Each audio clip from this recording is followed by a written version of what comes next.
राधे राधे। स्वागत है आप सभी का। आज मैं इस वीडियो में आपको बताऊंगी कि भगवान विष्णु पर पैर से प्रहार किसने किया था। कालांतर में एक बहुत ही महान ऋषि हुए थे जिनका नाम था महर्षि भृगु। इनका जन्म 5000 ईसा पूर्व में हुआ था। महर्षि भृगु की महानता का अंदाजा इस बात से लगाया जा सकता है कि उनके द्वारा रचित ज्योतिष ग्रंथ भृगु सहित आज भी हमारे लिए अनुकरणीय है। महर्षि के इस संहिता द्वारा किसी भी इंसान के 3 जन्मों का फल निकाला जा सकता था। इस ब्रह्मांड को नियंत्रित करने वाले सूर्य, चंद्रमा, मंगल, बुध, बृहस्पति, शुक्र, शनि आदि ग्रहों और नक्षत्रों पर आधारित वैदिक गणित की इस वैज्ञानिक ग्रंथ के माध्यम से जीवन और कृषि के लिए वर्षा आदि की भी भविष्यवाणी की जा सकती है। परंतु आज मैं महर्षि भृगु के जीवन काल से जुड़ी एक ऐसी घटना का वर्णन करने जा रही हूँ जब उन्होंने भगवान विष्णु की छाती पर अपने पैरों से प्रहार कर दिया था। तो ऐसा क्या हुआ था जिसके कारण महर्षि को इतना घोर पाप करना पड़ा, इतने बड़े पाप का भागीदार बनना पड़ा, और महर्षि को इस पाप का क्या दंड मिला। तो चलिए सुनते हैं महर्षि भृगु की जीवन गाथा। पद्म पुराण के उपसंहार खंड में वर्णित कथा के अनुसार एक बार मदरांचल पर्वत पर हो रहे यज्ञ में ऋषि मुनियों में इस बात पर विवाद छिड़ गया कि त्रिदेवों यानी भगवान ब्रह्मा, भगवान विष्णु और भगवान शिव में सबसे श्रेष्ठ देव कौन है। इस विवाद के अंत में ये निष्कर्ष निकला कि जो देव सतोगुणी होंगे वही सर्वश्रेष्ठ कहलाएंगे। इसके परीक्षण के लिए भृगु ऋषि को नियुक्त किया गया।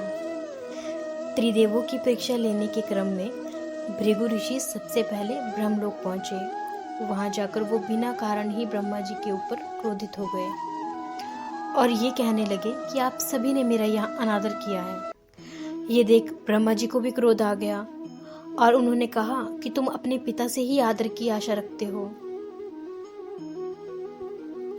भृगु, तुम कितने भी बड़े विद्वान क्यों ना हो जाओ, तुम्हें अपने से बड़ों का आदर करना नहीं भूलना चाहिए। इस पर भृगु ऋषि ने कहा, क्षमा कीजिए भगवान, लेकिन आप क्रोधित हो गए और मैं तो बस इतना ही देख रहा था कि आपको क्रोध आता है या नहीं। इतना कहकर ही भृगु ऋषि महादेव की परीक्षा लेने के लिए कैलाश की ओर चल पड़े। और कैलाश पहुंचकर उन्हें पता चला कि भगवान शिव अपने ध्यान में लीन है। उन्होंने नंदी से कहा कि जाओ और भगवान को मेरे आने की सूचना दो। नंदी ने कहा, नहीं, मैं ऐसा नहीं कर सकता, भगवान शिव क्रोधित हो जाएंगे। इस पर भृगु ऋषि स्वयं ही उस स्थल पर चले गए जहां भगवान शिव ध्यान में लीन थे और वहां पहुंचकर भगवान शिव का आह्वान किया और बोले, कैलाश हो या कहीं भी, ऋषि और मुनियों के लिए तो द्वार सदैव ही खुले रहते हैं। इससे शिव जी का ध्यान भंग हो गया और वो क्रोधित हो गए।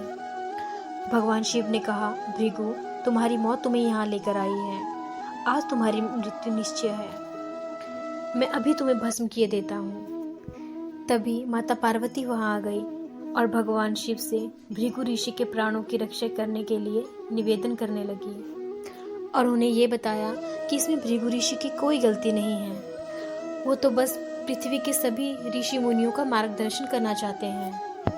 ये सब जानकर भगवान शिव का क्रोध शांत हो गया। उन्होंने भृगु ऋषि को बताया कि क्रोध मेरा स्थायी भाव है। इसके बाद वो बैकुंठ पहुंचे।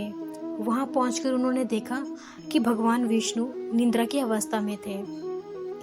भृगु ऋषि को लगा कि उन्हें आता देख भगवान विष्णु जानबूझकर सोने का नाटक कर रहे हैं और उन्होंने अपने दाहिने पैर का आघात श्री विष्णु जी की छाती पर कर दिया और भगवान विष्णु की निद्रा भंग हो गई। उठते ही उन्होंने महर्षि का पैर पकड़ लिया और कहा, भगवान, मेरे कठोर वक्ष से आपके कोमल चरण में चोट तो नहीं आई। महर्षि भृगु लज्जित भी हुए और प्रसन्न भी। इसके बाद उन्होंने श्री हरि विष्णु को त्रिदेवों में श्रेष्ठ सतोगुणी घोषित कर दिया। अगर आपको भृगु ऋषि के जीवन की ये प्रेरणादायी कहानी पसंद आई हो तो इस वीडियो को लाइक कीजिएगा और ऐसी ही सत्य घटनाएं जानने के लिए हमारे चैनल को लाइक एंड सब्सक्राइब कीजिएगा। धन्यवाद।